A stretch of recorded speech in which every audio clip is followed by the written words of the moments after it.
CBN Campo Grande. Oferecimento Unimed Campo Grande. Cuidar de você. Esse é o plano. Unigran Capital.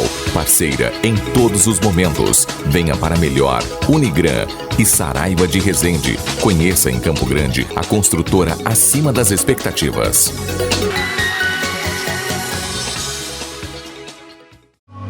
E o assunto agora é inteligência emocional. É sobre isso que nós vamos conversar com o psicólogo e professor Herisson Rodrigues.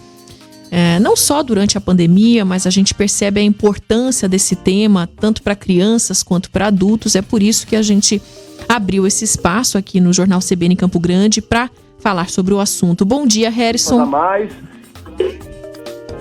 Bom dia, é um prazer estar aqui com vocês.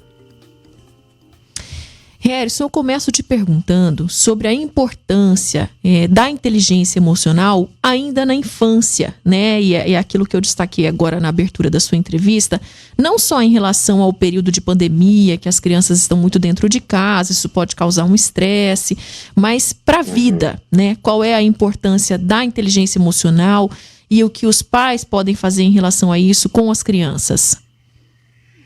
Tá, vamos lá. A inteligência emocional, ela é uma capacidade, uma habilidade que nós temos que desenvolver, porque ela ajuda a gente a lidar com as emoções no mundo, ou seja, ela ajuda a gente a navegar pelo mundo e conseguir se relacionar bem.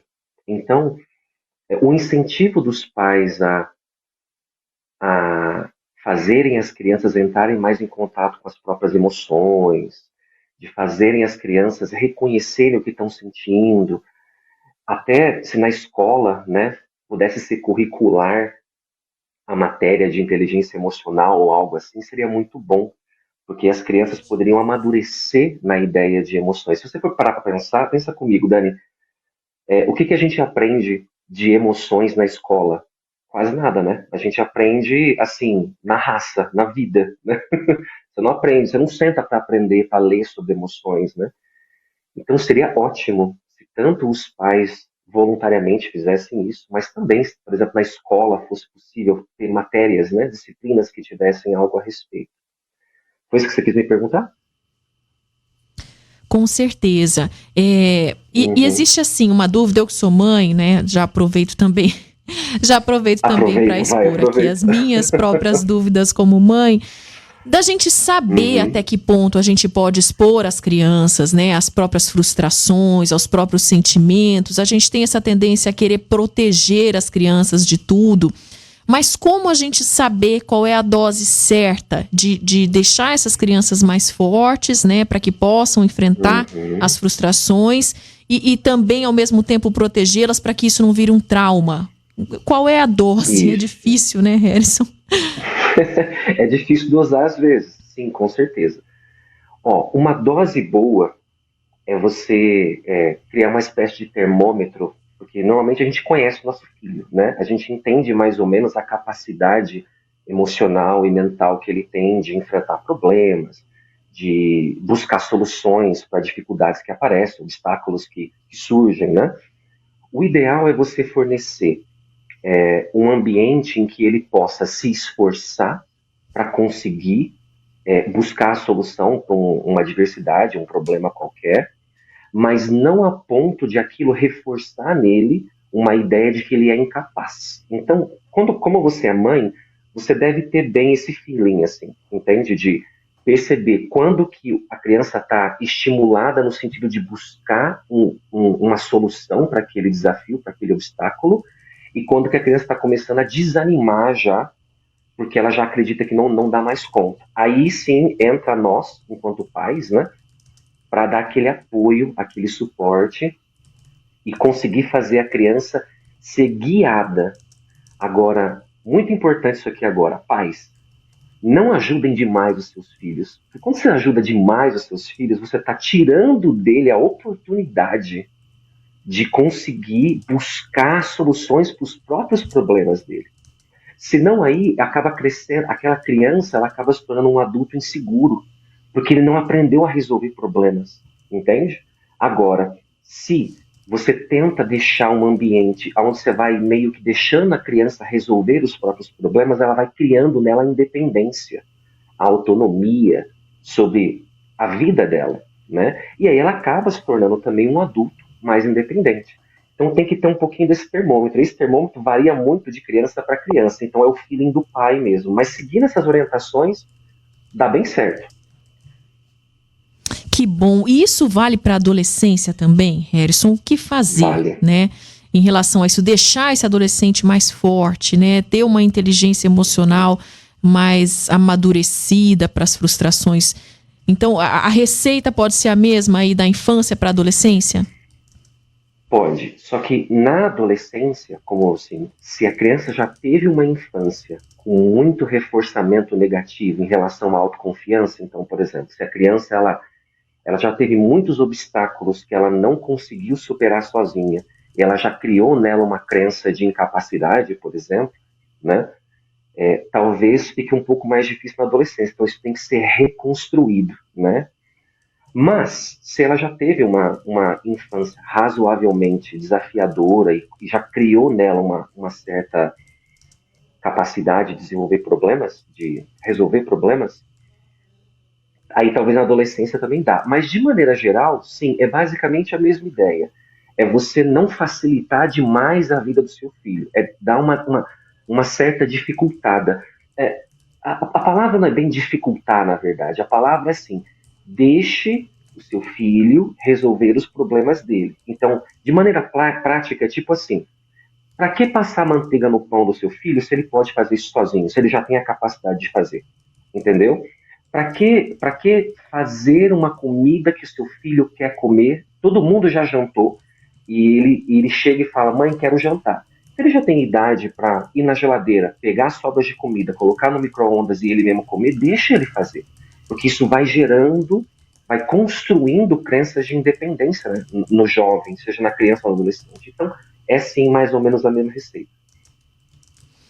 A gente tem hoje um motivo para uma preocupação maior em relação a essa falta de inteligência emocional, Harrison? Temos percebido crianças e adolescentes com uma dificuldade maior para ter inteligência emocional hoje em dia?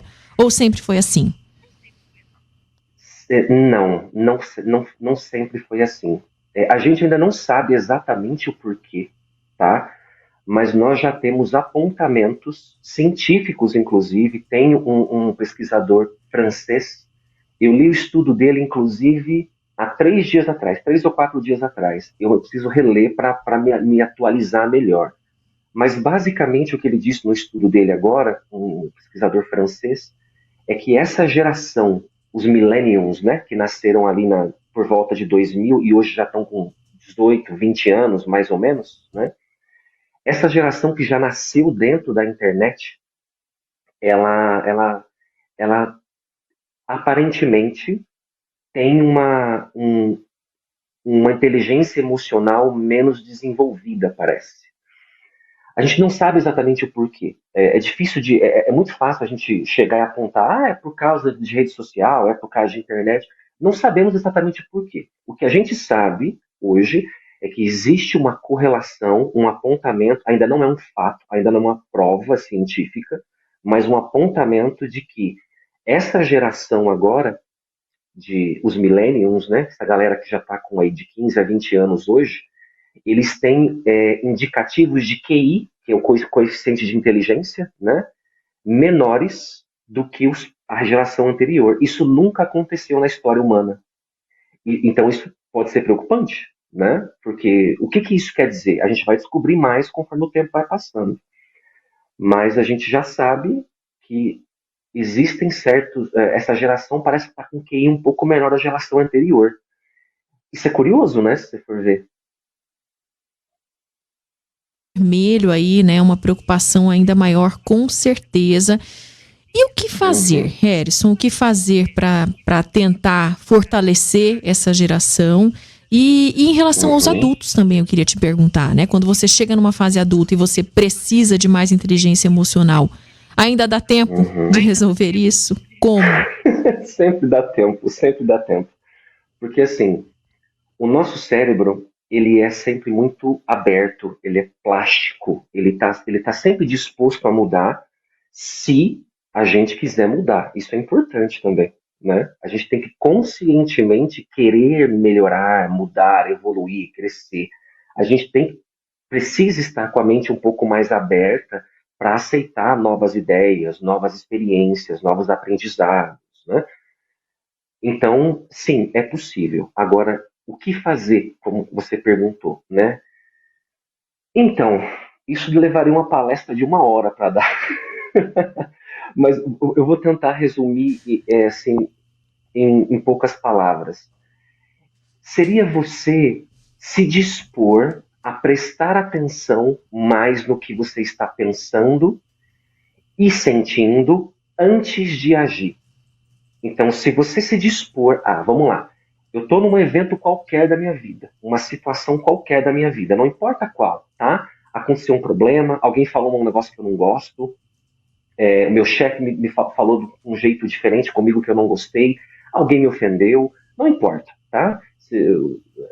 Qualquer evento estressante na sua vida que meio que tirar você do seu eixo emocional, você pode parar, respirar, e respirar é muito importante, porque isso modula a atividade cerebral, você oxigena o cérebro, então para, respira, dá um passo para trás e presta atenção no que você está pensando e no que você está sentindo, antes de você reagir, antes de você ter uma atitude. Só de você parar e pensar e prestar atenção no que você está pensando e sentindo, você já ativa novas áreas de funcionamento do seu cérebro. Um funcionamento que é mais lógico, mais consciente. E quando você presta atenção no que está pensando e está sentindo, você consegue reagir melhor na maioria das vezes. Não vai ser sempre. Então, resumindo, dá para desenvolver inteligência emocional de maneira mais geral? Dá. Para, respira, dá um passo para trás e presta atenção. Prestando atenção, aos pouquinhos você vai pegando a manha de ir desenvolvendo inteligência emocional e reagir melhor aos eventos que acontecem com você. Eventos, situações, problemas, assim. Ter inteligência emocional é não agir por impulso, né? Muito obrigada pela sua entrevista, viu? É um prazer, que é isso. Sempre que precisar, eu tô por aqui, tá bom? Muito obrigada, Harrison. Um ótimo dia para você. Então, a gente conversou aí com o Harrison Rodrigues, que é psicólogo e professor palestrante também. CBN Campo Grande. Oferecimento Unimed Campo Grande. Cuidar de você. Esse é o plano. Unigran Capital. Parceira em todos os momentos. Venha para melhor. Unigran e Saraiva de Resende. Conheça em Campo Grande a construtora acima das expectativas.